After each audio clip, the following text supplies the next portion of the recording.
Hello friends, Soumi's কিচেনে স্বাগত সবাইকে।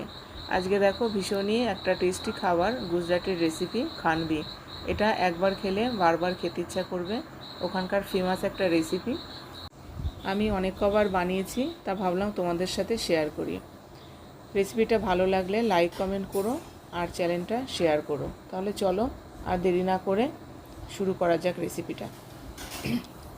এখানে দেখো একটা মাপ আছে, মাপ মতোই নিতে হবে। এক বাটি বেসন যদি নাও তোমরা, যে কোনো তোমাদের ইচ্ছা মতো নিতে হবে।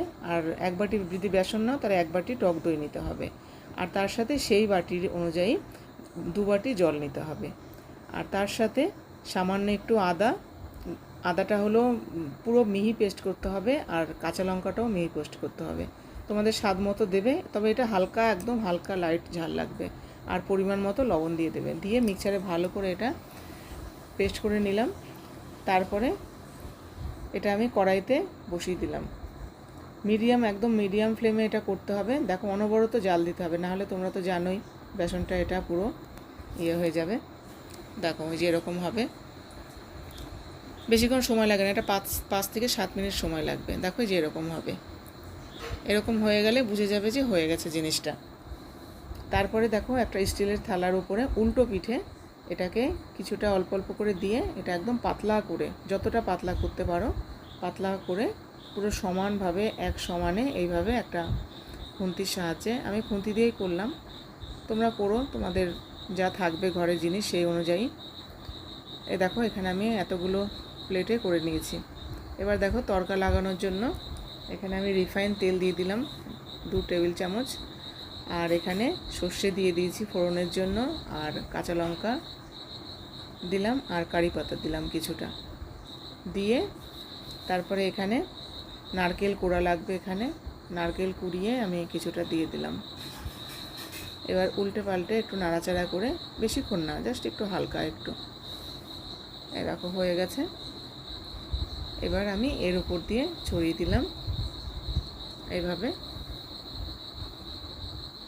এইভাবে সাজিয়ে সমান করে এইভাবে ছড়িয়ে দেবে। এই দেখো, এবার 1 থেকে 1.5 ইঞ্চি মতো এটা ছুরি দিয়ে এইভাবে কাটবে লম্বা লম্বা করে।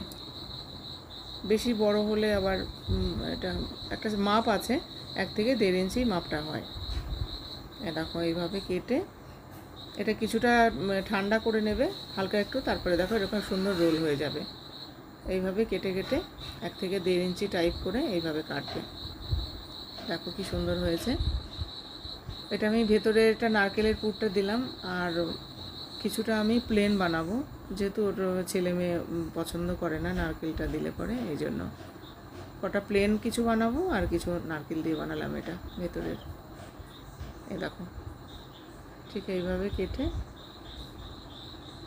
এইভাবে আস্তে আস্তে করে উঠাবে এটা, নাহলে কিন্তু পাতলা তো জিনিসটা একদম নরম হয়েছে, সফট জিনিসটা একদমই নরম, এটা আস্তে আস্তে করতে হবে, তুলতে হবে।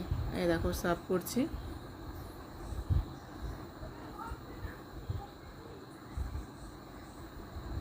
এই দেখো এরকম করে আস্তে আস্তে করে সবগুলো উঠিয়ে নেবে।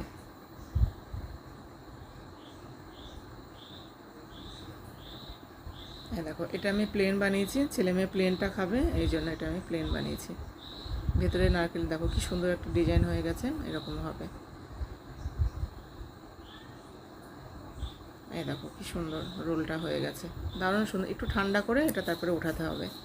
এই দেখো এটা আমি এর ভিতরে সার্ভ করেছি। এবার যে কারি পাতাটা আমি ছক লাগিয়েছিলাম সেটা উপর দিয়ে ডেকোরেশন করে দিচ্ছি, গরম গরম আর উপর দিয়ে। এবার একটু কাঁচা ডেকোরেশনের জন্য কাঁচা নারকেল ছড়িয়ে দিলাম, ভালো লাগবে এটা খেতে। বেদানাটা দেখো, বেদানাটা হলো কি করব, এটা লাল হলে বেশি ভালো লাগতো ডেকোরেশনের জন্য, তাই এটা লাল হয়নি, সাদা হয়ে গেছে, এখন কিছু করার নেই। ঠিক আছে, তা তোমরা দেখো সেই বুঝে নিও। এটা গার্নিশের জন্য বেদানাটা দিলাম আর কি, এটা দেখতে খুব ভালো লাগে। দেখো কি সুন্দর, এই দেখো দেখেছো কি সুন্দর হয়েছে। এটা ভীষণ একটা টেস্টি খাবার, তোমরা বানিয়ে খেও। ভালো লাগলে লাইক শেয়ার করো, কমেন্ট